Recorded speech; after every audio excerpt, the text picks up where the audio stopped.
وأحل الله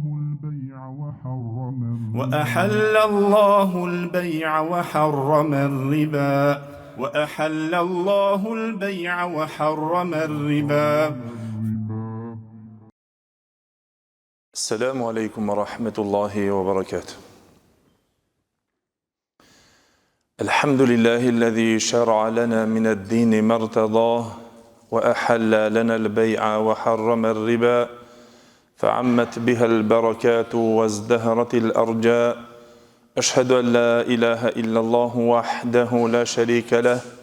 له الملك وله الحمد في الأرض والسماء. وأشهد أن نبينا وحبيبنا وشفيعنا محمد رسول الله، إمام المرسلين وخاتم النبيين وصفوة خلق الله أجمعين. نشهد بأنه بلغ الرسالة وأدى الأمانة ونصح الأمة وكشف الله به الغمة وجاهد في الله حق الجهاد حتى أتاه اليقين. فصلوات الله وسلامه عليه وعلى آله وصحابته والداعين بدعوته والعاملين بسنته بإحسان إلى يوم الدين وبعد. Gjithë falënderimet dhe lavdrimet I takojnë Allahut xhalla xhelaluhu. Vetëm ata falenderojmë dhe vetëm prej Tij ndihmë dhe falje kërkojmë. Salavatet dhe selamet I dërgojmë të dashmurit ton Muhammedit sallallahu alaihi wasallam, familjes së tij, shokëve të tij dhe gjithë ata të cilët pasojnë rrugën e tyre me të mirë deri në ditën e gjykimit. Të nderuar vëllezër, vazhdojmë me serinë tonë të hapur në temën e shitblerjes dhe tregtisë, ku në dersin e kaluar hapëm një temë e cila ka të bëje me disa themele kryesore për çështjen e vlerësimit dhe vlefshmërisë së shitblerjes, tregtisë, në të cilën tregtia, shitblerja dhe të ngjashmet me to përmbajnë kontratën e cila pa I plotësuar disa kushte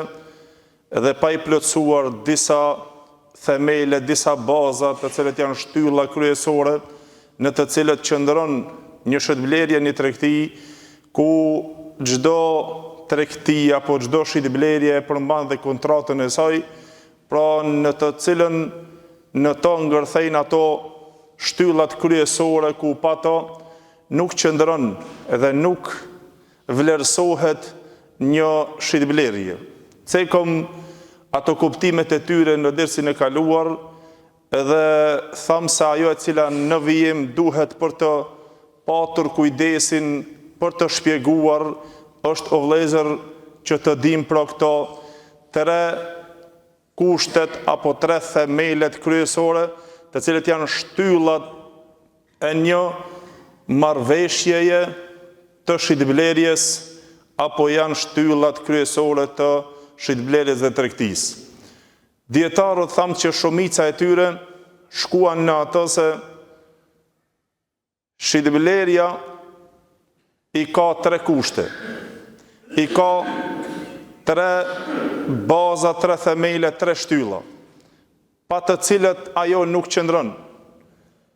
Edhe thamë se e para e saj është el-aqidan, dy kontraktuesit, të cilët janë pra shitësi dhe blerësi. Ato dy palët kontraktues, të cilët do ta lidhin atë marrëveshje, si dhe el-maqudu alej, e cila është pra objekti apo vendi apo çështja për të cilën lidhet ajo kontratë, që është në kuptimin pra malli apo çmimi. Gjithashtu edhe siga, shprehja, subjekti I shprehjes, pra oferta edhe formula e lidhjes së asaj oferte të shprehurit, e ofertës pra të dorëzimit dhe të pranimit e kështu me radhë, ku thamë se medhebi Ebu Hanifes rahimullah shkuan në ato se ka vetëm një shtyllë, e ajo është siga, pra e cila është subjekti të shprehjes, pra cila ka të bëje me formulën edhe me ofertën të cilën e paraqesin pra dy palët të cilët janë në kontratë shitësi dhe blerësi. Pra ajo e cila është, o vëllezër, që neve na intereson dhe duhet të dim, ku nëse njeriu, një tregtar, një musliman nuk i përmbush pra këto çështje kryesore të cilat janë të shitblerjes, të cilat e bëjnë valide dhe e bëjnë të vlefshme një shitblerje dhe një tregti, pra tregtari musliman duhet të dinë se në cilën do lidhje dhe marrëveshje të tij, të shitblerjes së tij që ai të futet, ai padyshim se duhet të dinë se cila është ajo baza dhe cila është shtylla kryesore që qëndron që në to mos të bëhen manipulime në atë shitblerje dhe të jetë e vlefshme në anën e jurisprudencës islame, në anën e shariatit, dhe të jenë të pranuara në dinin e Allahut xhelle xhelaluhu, e të jenë të vlefshme, e të jetë ajo shitblerje halal. Pra thamë është e para el-aqiden. El-aqiden janë dy kontraktuesit të cilët janë dy palët të cilët do ta bëjnë kontratën shitësi dhe blerësi. Mirë po, për të usqaruar në këtë pikë, edhe se është shumë e domosdoshme që të njeh secili tregtar, secili musliman këtë çështje, për arsye se po nuk ke në lidhjen e kontratës, në lidhjen e asaj marrëveshje të shitblerjes, edhe shitësi edhe blerësi, po nuk u bën me ato kushtet e vendosura të këtyre dyve, të cilët janë vendosur në anën shariatike. Pra Islami ka ruajtur ato manipulimet që mos të mashtrohet njëri tjetrit, e ato padyshim se i posedojnë disa kushte. Pra përderisa shtylla kryesore është që të jenë këto dy prezent që do ta lidhin këtë kontratë shitësi dhe blerësi, ato duhet të i plotësojnë disa kushte me të cilën është kushti i cili obligohen që të jenë të lirë në veprimin e tyre. E para si kusht, thanë të jetë er-rushd. Er-rushd është pjekuria dhe vetë vendosja e tij, që ai të vendos dhe të jetë i lirë në vendosjen e tij, edhe në ato pra është thonë e cila e përmban pra liria, mos të jetë rob, të jetë i rritur në bylyg, të ketë mendje të kulluar, pra mendje të pastër, si dhe mos të jetë i penguar nga ndonjë pengesë ligjore. Pra të jetë e njekune baligan, aqilan rashiden ghayra mahjur, të jetë i rritur në bylyg, pra të jetë i rritur i moshës së rritur, pra i futur në pubertet, të jetë i pjekur edhe të ketë mendjen e shëndoshe, mos të jetë i penguar nga ndonjë pengesë ligjore, e cila e pengon ato, ndonjë përgjegjës i cili e ka ato në përgjegjësi dhe ja pengon shitblerjen e tij. Por gjitha kjo, vëllezër, fut në shpjegim që na të kuptojmë se përderisa nuk i posedon këto kushte, atëherë pra dietarët kanë rënë në polemika dhe në shpjegime të mëdha se a thua vlefshmëria e kësaj shitblerje e cila bëhet, po nuk kanë këto të zotët e lëvizjes së lirë, të cilët do ta lidhin marrëveshjen e shitblerjes së tyre edhe kontratës së tyre, të cilën ato e bëjnë këto dy kontraktuesit, nëse ato nuk i kanë këto kushte, nuk janë të lirë, atëherë si qëndron çështja e këtyre. Nëse nuk janë të rritur, nëse nuk është në mendjen e shëndosh, si qëndron çështja e anës së jurisprudencës islame në këtë pikë, çka na shpjeguan dietarët, se nga këtu nxjerrim shumë mesele dhe shumë çështje të cilat neve na bëjnë të kuptojmë se për mos me u bërë manipulime dhe për mos me u keqpërdorur malli muslimanëve, janë të kushtit të parë, cila u shtyll prezenca e këtyre dy kontraktuesve, që ta kenë këtë kushtin e cila është kryesor, ky vetë vendosja e tyre, lëvizja e lirë e tyre, me logjikën e pastër të tyre dhe mos të jenë të penguar. Kur thomi të rritur, atëherë bjen këtu pra një pikë e cila është kryesore që na duhet kuptuar, edhe kur thomi se çështja është se duhet të jetë dhe me mendje të shëndosh, jo i penguar, atëherë lind pyetja pra ai i cili nuk ka mendje të shëndosh. Pra nëse një i çmendur bën kontratë dhe vjen për të bërë kontratë në shitblerje, a pranohet shitblerja e tij? A është valide shitblerja e tij? A konsiderohet e vlefshme dhe e verifikueshme kjo shitblerje, kjo lidhje e kontratës, nëse njëri nuk është pra në mendjen e shëndosh, apo ka ndoshta tometa logjike të tij, atëherë o vëllezër padyshim se dietarët na shpjeguan këto çështje në librat e fiqhut kur ato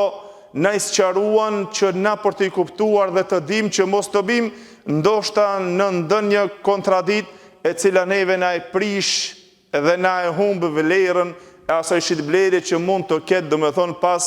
asaj të vinë shumë pasoja ndoshta të cilat të humbin apo të shkaktojnë dëme e kështu me radhë. Pra dietarët o vëllezër shkuan në ato se la yasihu aqdul majnun. Bai'ul majnun la yasih. Nuk arrihet, nuk konsiderohet e vlefshme një kontrat apo një shitblerje e atij të çmendurit. Duke u argumentuar me argumente të shumta nga suneti i pejgamberit sallallahu alajhi wasallam, hadithin të cilën e transmeton Imam Nesaiu, Ibn Majah dhe Imam Ahmedi nga Aisha radhiyallahu anha, e cila tha se pejgamberi sallallahu alaihi wasallam ka thonë: "Rufi'a al-qalamu an thalatha." Tha është ngritur lapsi nga 3 gjëra.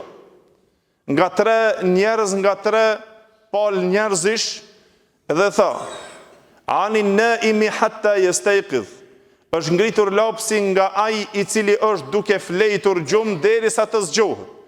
Pra nuk merret në llogari, nuk i shkruan Allahu xhel xelaluhu atij i cili është në gjumë, çkado që të bën pse nuk është në vetveten e tij deri kur, derisa ai të zgjohet. Tha wa anis sabiyyi hatta yakbar. Dhe nga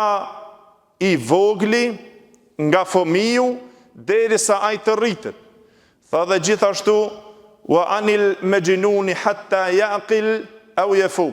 Dhe nga i çmenduri derisa të i kthehet logjika apo mendja e tij, apo derisa të kthillet e të vënë në vetveten e tij. Pra nga kjo e kuptojmë se përderisa dikush nuk është në logjikën e shëndosh të tij, në mendjen e shëndosh të tij dhe ka probleme mentale, atëherë nuk llogaritet e vlefshme kjo shitblerje e tij. Po edhe nëse është prezent aty te këto 2 kontraktuesit, shitblerësi dhe blerësi. Pra çështja është e vëllezër për ta kuptuar gjithashtu dietarët për këtë pikë që nuk lidhet dhe nuk është e vlefshme shitblerja apo lidhja e kontratës me një njerëz i cili nuk e ka logjikën e shëndosh. Gjithashtu na sollën ixhma dietarët, që do të thotë është konsenzus, bashkimi dietarëve si Al-Mawardi, Ibn Hazmi, Ibn al-Arabi, Ibn al-Qattani, gjithashtu An-Nawawiu dhe Sheikh Islam Ibn Taymiyah rahimahullah. Këto sollën konsenzus të dietarëve se në këtë pikë nuk lejohet dhe nuk është e vlefshme lidhja e asaj kontrate, të asaj marrëveshje për këtë shitblerje, nëse njeriu është pra i çmendur. Gjithashtu anën logjike, pra është argument në veti se një njeri nëse nuk është i Zoti i vetvetes së tij, në anën logjike kuptohet se nuk ja lën askush një përgjegjësi të pasurisë së madhe dikujt i cili është i marrë dhe nuk është në mendjen e shëndosh. Po ashtu nga kjo kuptojmë, o vëllezër, se nëse nuk është i rritur, atëherë si qëndron çështja e atij i cili nuk është i rritur, pra çështja e fëmijës dhe atij të miturit i cili nuk është pra në pubertet, nuk ka arritur, të na i thëmë nuk ka arritur bulugun, nuk ka hyrë ende në bulug. Si qëndron çështja dhe dispozita e jurisprudencës islame në këtë pikë. Çka folën dietarët, a lejohet dhe a konsiderohet e vlefshme shitblerja e fëmijës? Nëse lidh një kontratë apo një fëmijë, ndodh që ti të shesës dhe të blesh, por nëse është prezent një fëmijë, qëndron te malli dhe ti e shef se nuk është kujdestari, por është fëmia, a llogaritet shitblerja e vlefshme nëse lidhet me një fëmijë? Kjo me të vërtetë është mesele shumë e rëndësishme që kjo ndodh te çdo epokë, ti them, apo në çdo vend, që të ndodh që të bëhet shitblerja apo të lidhet një kontratë në marrëveshje në shitblerje, po edhe nëse është një fëmijë aty prezent. E në këtë pikë, o vëllezër, dietarët ndryshuan mendimin e tyre. Për ta sqaruar shkurt në disa pika për të u kuptuar, për shkak se tham kushti është që të jetë i rritur, i lirë e të jetë i mençur, apo? Atëherë nëse nuk është i rritur, nëse është fëmijë i mitur, si qëndron çështja, po unë e bona shitblerjen kur të zotëria nuk e di çka ndodhi. Atëherë duhet ta kuptojmë o vëllezër se dietarët në këtë pikë pra ndryshuan kështu. Disa prej tyre shkuan në ato se lejohet dhe konsiderohet e lejushme dhe e vlefshme shitblerja, si shitja apo blerja e fëmijës së mitur, por nëse është me lejen e gujdestarit, të jetë me lejen e gujdestarit. Disa të tjerë shkuan se nuk lejohet dhe nuk konsiderohet e vlefshme shitblerja e fëmijës ke në përgjegjësi të gujdestarit, edhe nëse e kalon gujdestarit i pra baba, prindi ose tjetri, që është gujdestari ati madhe që e kalon atë fëmijën për ta shit, nëse vend dikush ti i thua që i kaq. Një grup pra prej dietarëve shkuan në të se nuk lejohet ke ajo apo ke me leje apo pa leje të gujdestarit. Ndërsa disa të tjerë shkuan në ato se nëse i lejohet në një diçka të vogël, nëse është çështje e vogël, është e lehtë, nuk është shumë e madhe, nuk është e vlefshme, atëherë lejohet, pra nëse është domethënë prezenca apo përgjegjësia e cila është përgjegjësi baba ashtu të tjerë të cilët ja kanë lënë këtë përgjegjësi. Gjithashtu e bën edhe një dallim o vëllezër për ta kuptuar shkurt e qartë, thanë ai fëmijë i cili i dallon çështjet është dallues i çështjeve, e dallon çmimin, e dallon mallin, edhe ai që nuk dallon çështjet. Te ai i cili nuk dallon, dietarët shkuan se nuk llogaritet dhe nuk konsiderohet shitblerja e tij e lejuar. E as nuk lidhet shitblerja me ato i cili nuk i dallon çështjet. Sikur pra në to bën polemik dietarët. Kurse te ajo e cila gjithashtu bën polemik, ishte te ajo se nëse është fëmia dallues, mirë po të jetë në lejen e gujdestarit. E këtu pra, dietarët u ndonë gjithashtu në mendim. Nëse është fëmia dallues, mirë po, ai i dallon çështjet, dhe nëse janë çështjet vogla apo të mëdha, atëherë dietarët thanë kështu o vëllezër, në ato të cilët nuk e llogariti, është mëdhëbi Shafii, thanë ke ajo e vogël, ke ajo e madhe, edhe nëse është dallues, por derisa ta arrijë në bylyg, ai nuk i lejohet pra që të lidh këtë kontratë këtë shitbleri. Kurse ato të tjerët nga dietarët, siç është shumica, nga Malikit, Hanefit, edhe një transmetim apo mbështetur te mëdhëbi Hambeli, shkuan në ato se nëse është që i dallon çështjet me lejen e gujdestarit, pra ke prindja apo dikush që ja lejon, atëherë pra llogaritet kjo çështje e lejuar apo konsiderohet e vlefshme shitblerja e tij. Ibn Mundhiri i lidhi pak këtë anën e shpjegimit të asaj që shkoi për shembull mëdhëbit Hambeli edhe të Ishaq ibn Rahawi, i cili tha se kanë për qëllim nëse është çështje e vogël. Por nëse është çështje e madhe, gjithashtu dhe edukatja është se nëse është çështje e madhe ajo lidhja e asaj pasurie, pra te mëdhëbi i cili shkuan pra Malikit, Hanefit dhe mbështetëse te mëdhëbi Hambeli se lejohet, mirë po nga mëdhëbi Shafii, si dhe transmetim të mëdhëbit Hanbeli, shkuan atë se nuk lejohet. Pra për ta kuptuar kështu shkurt o vëllezër, pra nëse është fëmia i cili dallon, dietarët ndryshuan në mendime, nëse është në çështjen e lehtë, është normal të gjithë se lejohet. Nëse është çështje e rëndë, përsëri çështjet e mëdha, pra nuk ja lën njeriu fëmijës për ta lidhur në shitblerje, i cili është domethënë ato dy kontraktuesit, po ku qëndron çështja? Qëndron nëse është dalluesi me lejen e prindit. Nëse është me lejen e tij, nëse është në çështje të mëdha, tham përsëri dikush e ka llogaritur që bën, e dikush tjetër nuk e ka llogaritur nëse nuk është me lejen e prindit apo gujdestarit. Pra ajo më e mira që e kuptojmë nga dietarët se nëse është fëmia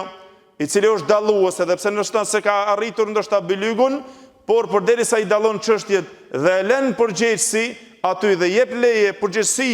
atij, pra ke baba ose dikush, atëherë lidhet inshallah me lejen Allahu xhelaluhu me dallimin tham në të madh apo në të vogël, lutim Allahun xhelel xhelalu që Allahu xhelel xhelalu të na mëson fenë e tij e të na mundëson praktikën e tij e të na mundëson ta kuptojmë fenë e Allahut xhelel xhelalu, se padyshim këto vlera dhe këto mësime nuk vijnë vetëm se për të na udhërryer neve në ato e cila është më e mira. Vazhdojmë inshallah me lejen e Allahut xhelel xhelalu në dersin e ardhshëm me disa pika tjera të cilat janë kyçe që na duhet të i kuptojmë në çështjen e